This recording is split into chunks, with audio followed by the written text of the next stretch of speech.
Get the latest Impact podcast right into your inbox each week. Subscribe by entering your email address at impactpodcast.com to make sure you never miss an interview. This edition of the Impact Podcast is brought to you by ERI. ERI has a mission to protect people, the planet, and your privacy, and is the largest fully integrated IT and electronics asset disposition provider and cybersecurity-focused hardware destruction company in the United States, and maybe even the world. For more information on how ERI can help your business properly dispose of outdated electronic hardware devices, please visit eridirect.com. This episode of the Impact Podcast is brought to you by Closed Loop Partners. Closed Loop Partners is a leading circular economy investor in the United States with an extensive network of Fortune 500 corporate investors, family offices, institutional investors, industry experts, and impact partners. Closed Loop's platform spans the arc of capital from venture capital to private equity, bridging gaps and fostering synergies to scale the circular economy. To find Closed Loop Partners, please go to www.closedlooppartners.com.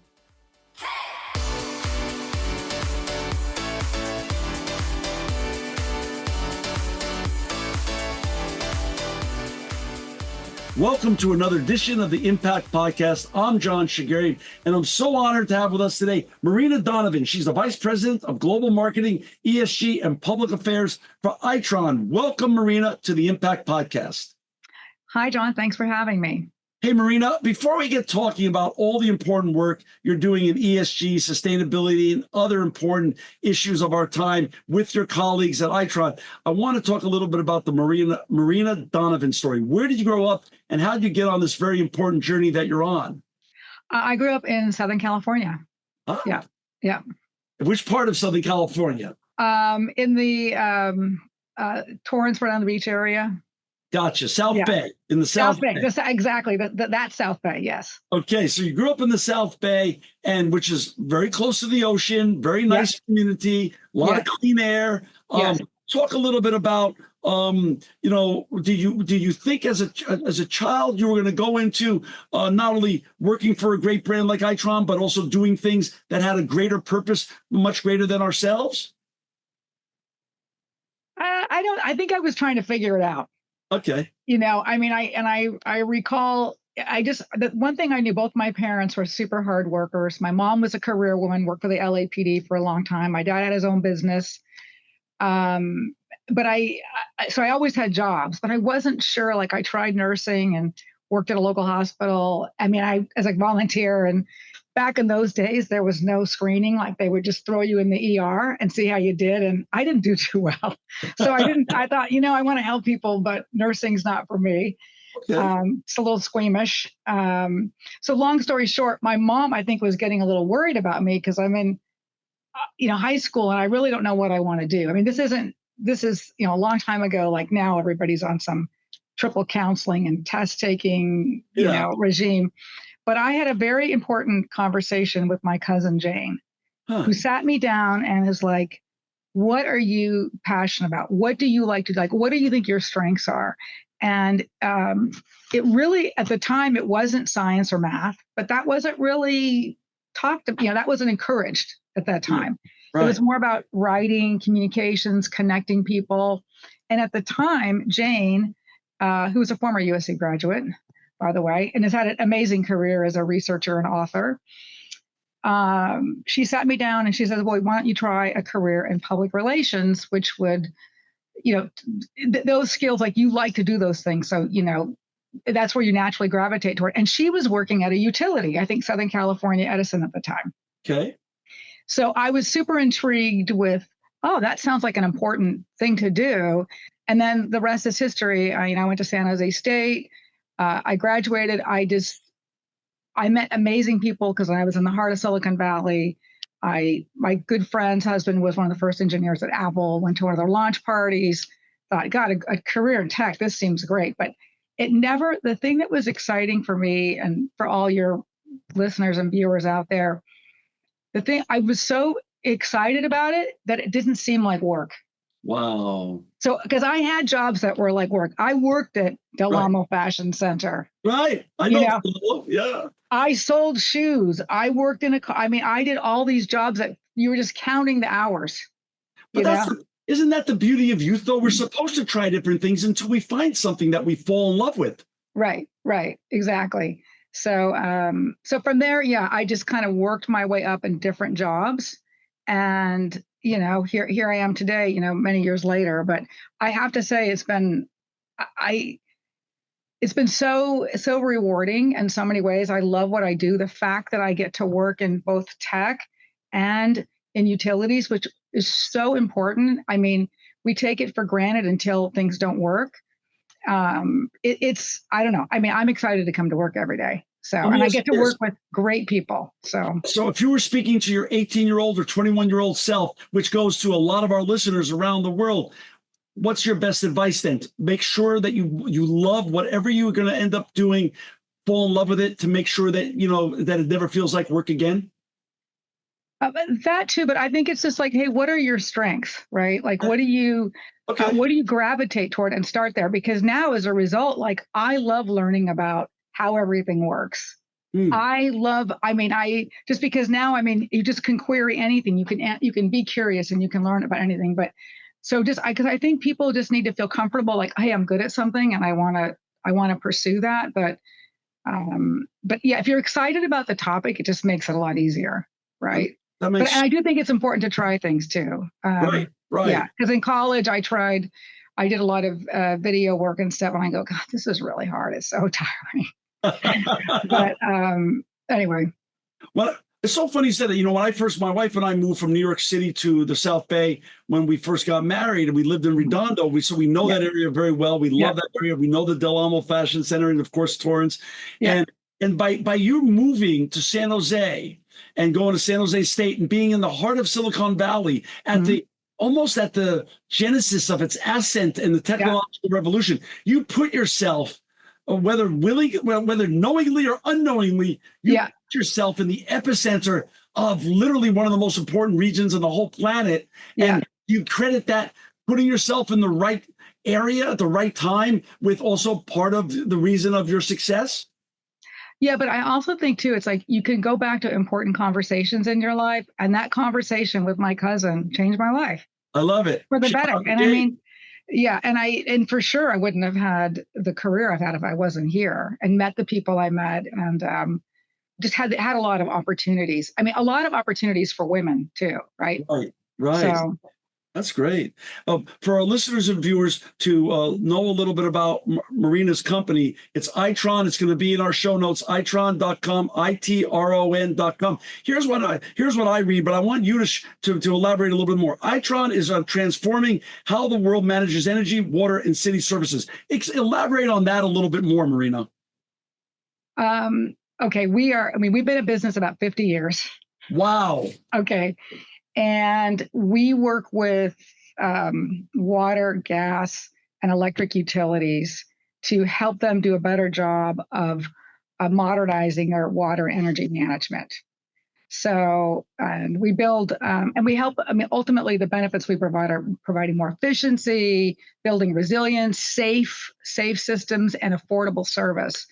And I think some of the big innovations of late are about our edge intelligence solutions. So, what does that mean to people out there that aren't in the business? You can take things like the meter that's on the side of your house or in the ground, and that's connected to a wireless network. Wow. And then on there's more and more capabilities. Intelligence, as we say, on there that gives that utility really important information so they can make good decisions, and kind of get ahead of um, you know things that are potentially going to create problems. Or I mean, because the world has changed a lot, right? In the last 20 years we've got more weather events, the infrastructure is aging. So we can help figure out, like, hey, where are the biggest you know areas of weakness that we want to address. I mean, I could go on and on, and each type of utility has different problems that they're trying to solve. So we partner with them to help them do that with the combination of hardware, software, managed services.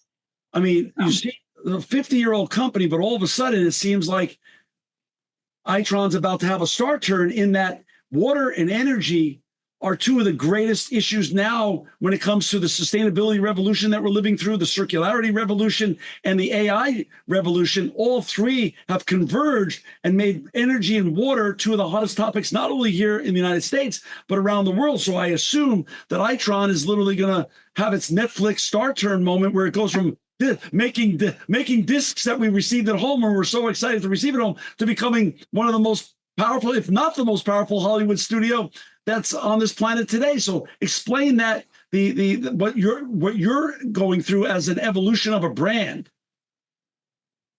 Well, that's important because I think there's never been a more exciting time to be in this space, right? I mean, and so maybe in the end we can talk about careers for people because it's like utilities need you. So right.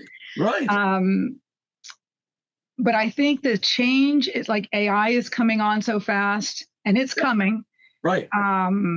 You've got coupled with extreme weather events, aging infrastructure, consumers wanting more and more and more. So we're having to move a lot faster than we're used to. And see, for me, I mean, I've spent my career in Silicon Valley working at, various tech companies that were in either networking, data security, software, telecom. And so I think that's the biggest thing that's happening for utilities.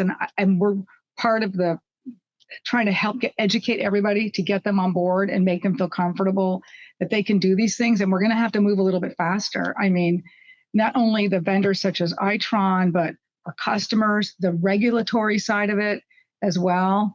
And everybody ultimately is trying to serve their customers. So I think it's about, how we've operated isn't going to suffice. We need to step it up and move a little quicker and get ahead of it. The good news is, I think, with our solutions is that people can incrementally upgrade stuff. They don't need to rip and replace. They can add functionality over time. It's always backwards compatible.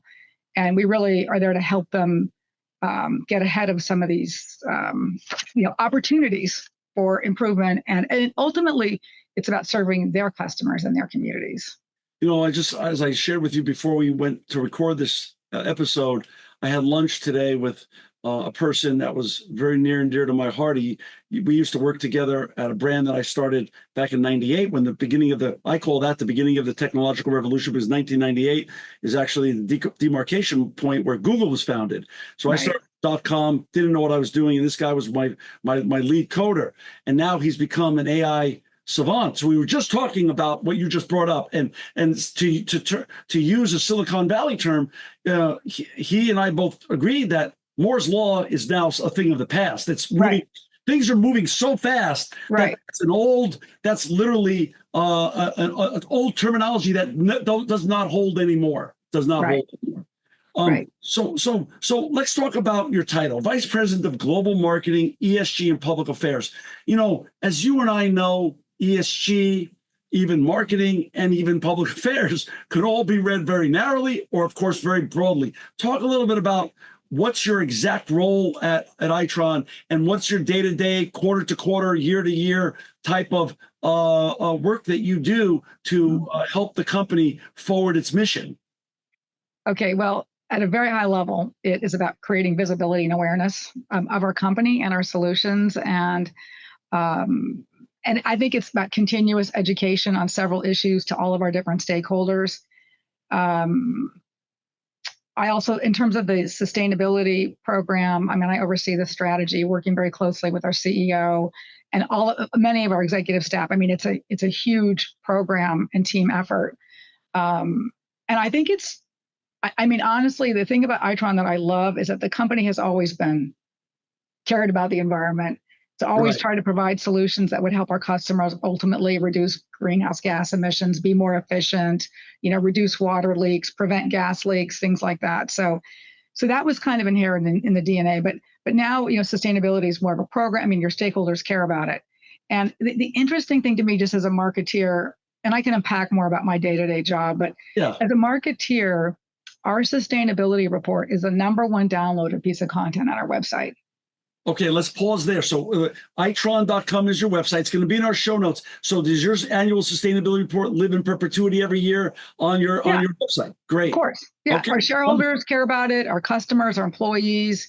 A lot of reason why people join Itron is because of our mission and our purpose to create a more resourceful world. And so sustainability. the reason why I think it is, though, is because honestly, it's a huge team effort. I mean, which I love this about my role is that I get to work with all these across the company, supply chain, health, safety, environmental, CSR, right. Corporate social responsibility for the people that are out there. But people care about it. And in the old days in marketing, you would do a corporate brochure and it was like a fluff piece. Right. This is not fluff. This has got tables, reports, a lot of substantiated data, and it's published every year. So that's the interesting to me thing that we. And the other thing that we do in addition to that is we publish, and this is all available on our website. Anybody can download it. And a lot of course, it's ultimately sustainability is about being a responsible company, and people want to do business with responsible companies. Period. But in addition to providing our report, we also provide a thing called the Proven Benefits presentation, and that shows all of the results that our customers have achieved by using our technology. It's all public information, but it's out there. So if you want to see what different utilities are doing all over the world, you can see, the benefits that they've achieved. And I think that's the great thing about working in the utility space is that they're not competitors. They all share information with each other. I love that. So you're basically what you just shared with our listeners and viewers is that sustainability has gone from a want to have to now a need to have good sustainability practices. It's evolved. Yeah. Yes, absolutely. And we have a very rigorous program where, it's obviously figuring out like what's important to our stakeholders, what's important to us, what can we achieve, and then over time we continue to, we have a whole process to prioritize and then address things that we can over time.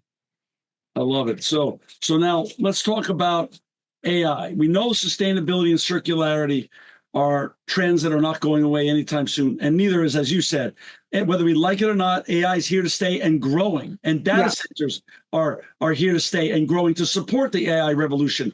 And one of the big news items, because we know the news loves to cover the sticking points in society, is that now these data centers are being built, and what we're seeing as net benefits to communities that they were going to are now potentially being seen as net negatives because they're a huge drain on the energy grid of that area. So talk about where then Itron gets to step in and say, we've got a solution. We can help with these problems and issues that are coming up during this AI and data center revolution. Okay, that's a lot of our customers have that data center or hyperscaler challenge.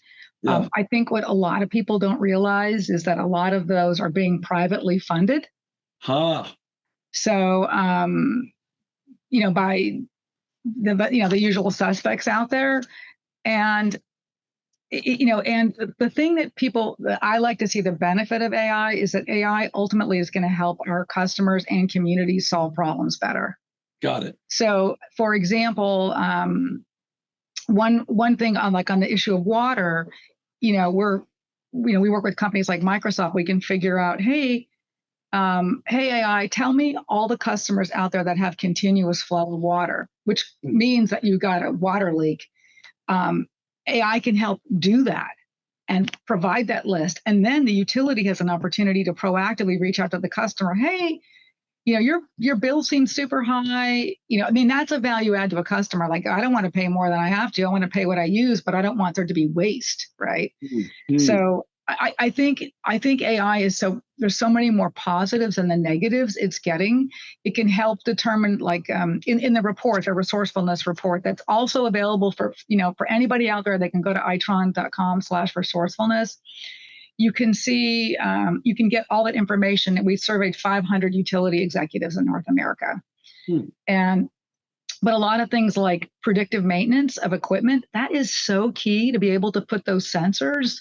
So you can say, okay, there's a problem on this gas line, there's a problem on this meter, there's a problem somewhere, and then that can be collected and sent to, the utility so they can proactively address it rather than having something bad happen and then address it. So I see more positives than negatives. I think, of course, the press is always focused on the negative because that sells more or gets more eyeballs. But I see it as a positive overall for the industry and for people ultimately. You were talking about the terminology of predictive maintenance. Because you're collecting so much data, I assume that the predictive analytics you're able to give is also on usage of water, usage of electric, and you're able to help cities and municipalities and other organizations better manage their resources. Right, exactly.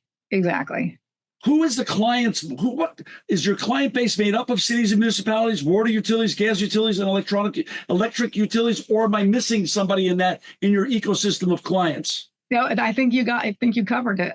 Yeah. Talk about data. Where are we going with data? Is data management and predictive analytics a part of your growing suite of services and information? Yes, absolutely. Because we already have our infrastructure out there. And so, by adding certain functionality, we can provide more intelligence to our customers.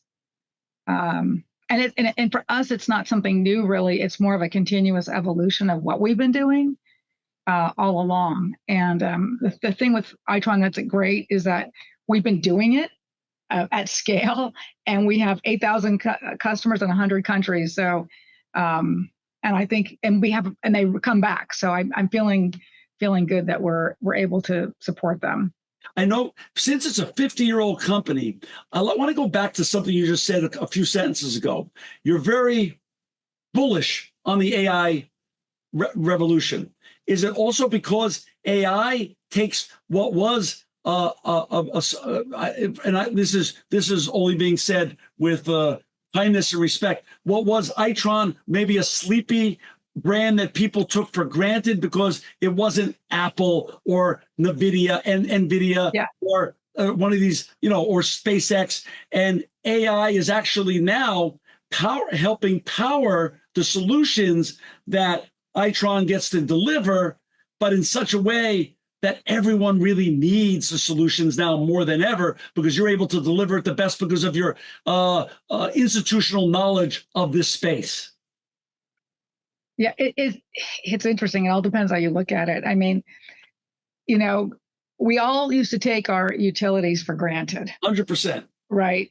And it isn't until something happens that you're like, wait a minute. I remember, it's a long story, but a few colleagues and I were stuck in Hurricane Ian in Florida a few years ago. Sure. And when you start to lose your power, you see the cell phone tower blow off the building and you're off the grid, and like water is a limited supply, you start to really appreciate it. But I think it'll be interesting to see how things evolve. But I also think consumers need to appreciate how fragile things are. Yeah. And it's a two-way street, right? I mean, because when you hear about utilities, it's usually because customers are unhappy about how expensive it is. And I know that from our utilities, affordability is a key imperative, but it is expensive to do all these things. And it depends on what state you live in too. I mean, California is an expensive state, but other states are a lot more affordable. So Marina, do we go back to the old adage of what you could better measure, you could better manage then? And Itron becomes a facilitator for better measurements, which then leads to better management of all our exactly. So anyways, I think Itron is maybe sexier than those people because it's vital to society functioning. And I think people take it for granted. But I do think I'm hoping that there'll be more of an appreciation of what the utility is providing and more of a connection with their consumers as opposed to being a ratepayer. It's, hey, this is my customer. And, the data in fact, in the report, we talk about customer experience and providing a better customer experience. I mean, the utilities are it's definitely on their charter for what they want to achieve. But you're right, it doesn't get the headlines. But I will say that if you have known anybody that's worked in the industry, everybody is so, I don't know, it's a very, all the utilities, like they're their own community of people. And same with Itron, it's like a community of people and everybody's working together. And it's just really pleasant. As opposed to, it's a collaborative approach instead of a zero-sum game. Exactly. But you're doing something very important, right? Of course, Marina, is Itron limited just to North America, servicing North America, or does your suite of services can be seen around the world? Around the world, yes. Gotcha. We're in 100 different countries. So wow. So talk a little bit about that. Your position's a very big position. Global marketing itself is one position. ESG is a whole another, and public affairs. So it's like 3 different titles wrapped up under one. How does the role of each of these tasks that you have and leadership roles that you have, how do they translate from North America to Asia or North America to Europe? How different do you have to adjust things based upon the marketplace you're serving? Well, I have folks in Asia and in Europe, and I was just with everybody last week at a big global sales meeting. Okay. It depends on the products we sell, but we're very collaborative. I mean, in a lot of cases, we provide generally the same products, but maybe there's different technologies for the market because of regulations. But so we have people, locally in market doing local marketing, but we work very closely to support each other as best as we can. Got it. When I was studying about Itron, I saw some terminology I didn't quite understand. So I'm going to throw it back at you, and I want you to explain it to me and our listeners. I saw something that talked about good enough data, in quotes, good enough data. What is good enough data? How is that different than regular data in terms of how you interrelate with utilities, and what does that mean? What does good enough data mean? Well, I think it's more about the notion of don't wait for things to be perfect, right? You guys have the meter data coming from your meters to measure, right? So start with that. And there's a lot of data that people already have that they can use today. And it's a matter of adding on different functionality depending on what the priorities are for that utility. Got it. So don't wait for perfect. Ship it if it's good enough. Right. Ship it. Get it out. I would probably say do pilots and learn. Right. Got it. Test and learn. Yeah. And another one I saw is, how does AI? I don't understand what AI at the grid edge means. What does that mean, and how does that change the interrelationship between utilities and communities? Okay. So as I mentioned, and again thinking of this audience. Because we have the unique ability, we are on the edge of your home or on the ground at your house. Yes. We have data that nobody else has. We can tell what's happening locally.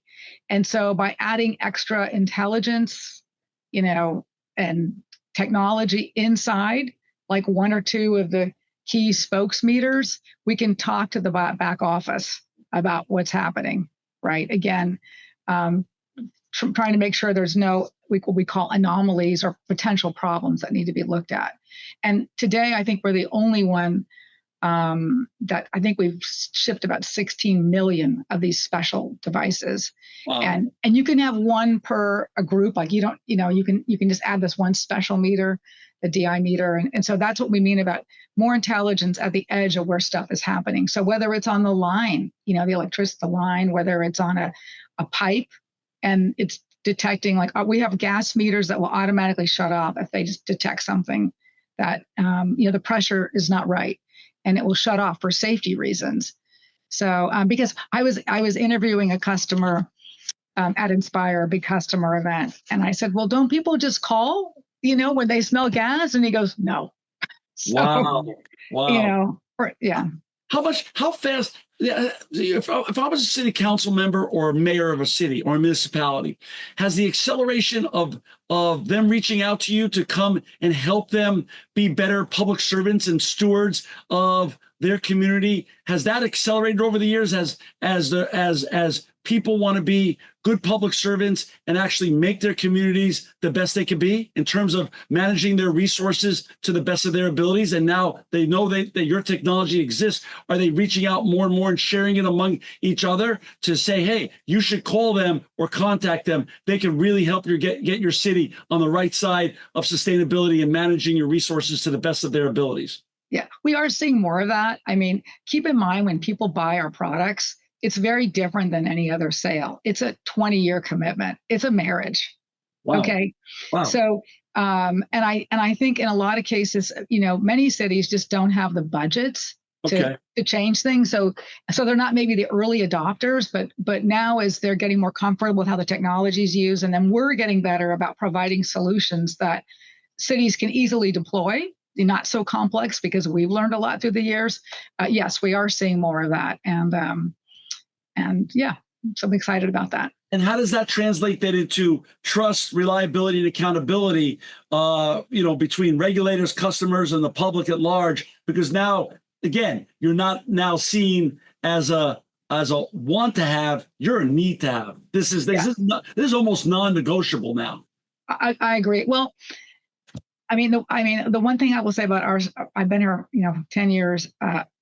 People can count on us. I mean, we're human, and we deliver, and we're always trying to do a better job, right? So I don't know. I mean, we wouldn't be in business if we didn't have a good track record. So, and always continuously trying to improve upon that too. How many employees approximately do you have across the planet?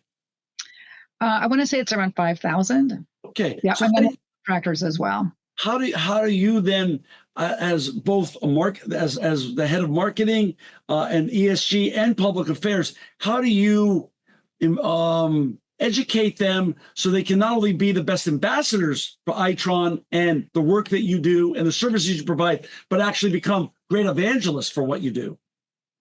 In terms of our employee base? Yeah, the 5,000. Okay, we do a number of programs. I'm also in charge of internal communications, but honestly, I have to say our CEO and executive staff, they do walk the walk. And we do have regular, quarterly meetings with our employees. We have a very active social media platform internally. We're always, we have a very kind of like our own editorial calendar, and I don't know. I mean, it's just a two-way. I mean, I was corresponding with somebody from India, our India office this morning. I mean, I don't know. I think we're pretty organized. So I don't know. And you have to be consistent, right? It's repetition, and acting that way. So I think people come here and they care and they care about what they're doing. And so I think people are just naturally evangelists. And then we try to give them the tools they need so they can do that. And if we don't, I hear about it. So that's good too. Is it from an HR perspective, the work that you do and the importance of the work you do, given that it's covering three of the fastest growing, most impactful trends in the world today: circularity, sustainability, and AI and data centers? Is it a great recruiting tool and also a retention tool with regards from an HR perspective? Yes. And we work very closely with the HR team. I mean, so I think the interesting thing about my job, one, it's never the same day twice, but we are basically serving and supporting every organization in the company. Wow. So, the business units, HR, finance, and helping them. I mean, and a lot of it does stem around the communications, which is because it's all about how you talk and educate, share information with people. But hopefully I've answered your question. Yeah, no, it did. So there's a great there's a great interrelationship between your core mission and how you do it, and attracting and retaining the best people that you can have. Yeah, I mean, yeah, and we try to project and all the great stuff we're doing, and you can go to itron.com to see that. And our careers page is probably one of the most sought after, watched or viewed pages, I should After say. sustainability, after sustainability. After sustainability, yeah. Well, Marina, the sustainability report is the number one downloaded. oh, I got you. Okay, Yeah, I'm with you. Hey, yeah, talk okay. a little bit about the patchwork quilt of the world regulators when it comes to sustainability. How difficult of a maze is that for and delicate of a high wire for you to constantly balance on when there's no true harmonization yet among the EU regulators, United States and North American regulators, Asia regulators, the Gulf regulators, South American regulators. Well, how much do they get in the way, and how and is harmonization just a Pollyanna hope for the future, or is at some point is there going to be some rationalization here of the rules and regs when it comes to sustainability and carbon emissions around the world? Okay, harmonization is an interesting word. I mean, obviously, from where I sit, I mean, Europe has always been at the forefront. Right. I agree. And their standards are higher than other parts of the world. But I do think in the last few years, it's they are kind of falling in line with the US. They're not, I mean, and I think unfortunately, maybe there were some bad actors out there that published information that wasn't accurate or misleading or whatever. So now I think one of the things that companies have to face is, hey, how are we going to really prove everything we're saying, right? Which makes sense. It's a reasonable request. It's just very costly for companies, right? It's a new cottage business. So, but I do think it is kind of lining up a little bit more than it used to be. So with the EU CSRD and I think it depends on how much business you do in each country too. That impacts what rules you have to follow. So for us, it's primarily the U.S. and Europe is always, I think, a couple steps ahead. But we're following all those trends, and we're going to be compliant with whatever's required for our business.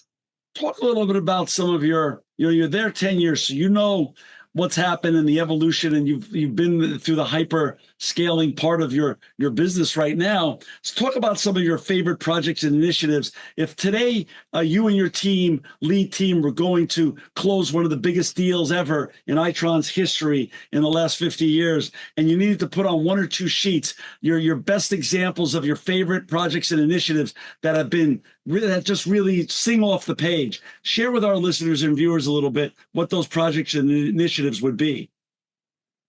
Wow. I think, one of the big projects we did was our rebrand 3 years ago. And that took a long time, a lot of convincing, just because we wanted to show the world that we were, we weren't the same Itron. We were building on all the solid foundation. And then from there, we really worked, I should say our executive team really worked on our values and behaviors and how we want to act with, and changing the company culture, not ripping and ripping everything, but being more specific about how we show up and how we get work done. I think, and so one of the things that we did, and we'll see, is we had our executives kind of act out each of these, because some of them were nuanced. And we've been rolling them out over the last few months, so we'll see how employees embrace those. But I'm hoping that in terms of educating people, we try to make it edutainment. Educate people, like, what does collaborative look like now? Because that's a word that's kind of tossed around. It means nothing. Yeah. So what does that look like in terms of how we do business? And one of the things that came up, which I think is really good, is about speaking up and not just being nice. Say more. Yeah. Well, it has to do with that being authentic. And but again, obviously you need to be constructive. Sure. Yes. But like now it's okay to kind of bring things up more to the surface. Because I mean, if I see an issue, I speak up right away, because I don't want it to become some big problem. I just want to, flag it right away. But I think that's a really important initiative. But again, I don't know if I'll see the payoff for that for a long time. But I think that's super important. So. And in terms of what we've been able to do for our customers, we get to announce some of the things that we do publicly, and that's really exciting. But I would say two of the big things that stand out. This year, 2026, what is most exciting to you now this year that you're working on that like makes you want to get out of bed and get over to the office every day? Well, I think there are so many, like all these issues that I mentioned, aging infrastructure, environmental, look at Hurricane Helene, all the damage that caused. I mean, I just think I do have more of a sense of urgency to get the word out there because that these problems can be managed and maybe mitigated and just handled a little bit better. And we're getting better and better. And I don't know, this word for 2026 for me is opportunity, even in things that we're not doing well. Like, how can we do better? So I think it's like, how can we do better? Like with our marketing programs, anything, how can I show up better? Because every day we have an opportunity to help our customers and their customers. And, you did continual improvement. You Absolutely. Put me, yes. I love it. Talk a little bit now to our next generation who's coming up behind us. That there's a whole generation, Marina, of wonderful people, young people, let's just call them between 15 and 35, that are listening to you today and go, I want to be her. I want to make a paycheck, be as happy as she is and as light as she is, but also make an impact every day. Yeah. And that's one of their thoughts. But then the other part that's creeping into their thought process, and this is what they're telling me on a regular basis, is either through traditional media sources or social media, all they keep hearing, they feel, is AI is coming for their job. AI is going to basically undercut their career possibilities. What advice could you give them to guide them through the fear of AI and the desire to become the next generation of Marina Donovans? Well, I mean, AI, I mean, right now we have to focus on what we can control right now, right? Okay. And I mean, the thing that I think that my advice would be to look at working for your local utility, because it's a great job, it's a great life, and you're going to be helping communities and to apply for internships and maybe get in that way. I wouldn't. I mean, it's true. I think there's a trend that some of the knowledge work may be impacted, and we'll see how that plays out over time. But right now, there's jobs open. I mean, there's a huge labor shortage in utilities right now because people retire in their early 50s. Right. And we need to have smart, energetic people that want to help solve these problems. And you don't have to be, an engineer. You need people in every single function: finance, HR. Your own supply chain, marketing, customer service, sales. I mean, there's so many opportunities. So that's what I would encourage people to do, because if you want to make a difference in your community, it's a great place to be. And if you want a good life, it's a great career. I love that. Marina, I just want to say thank you for spending the last hour or so with us today. To find Marina Donovan and her colleagues and all the important work they're doing in ESG and managing energy, water, and city services around the world, please go to www.itron.com, itron.com. Marina, not only thank you for your time and the generosity of your wisdom today, but more important, thank you and all your colleagues at Itron for making the world a more sustainable and better place.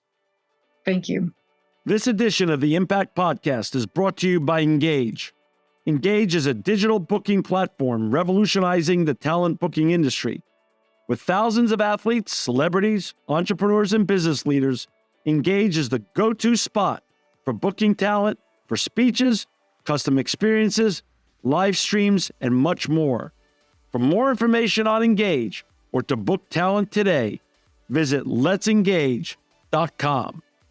This edition of the Impact Podcast is brought to you by ERI. ERI has a mission to protect people, the planet, and your privacy, and is the largest fully integrated IT and electronics asset disposition provider and cybersecurity-focused hardware destruction company in the United States, and maybe even the world. For more information on how ERI can help your business properly dispose of outdated electronic hardware devices, please visit eridirect.com.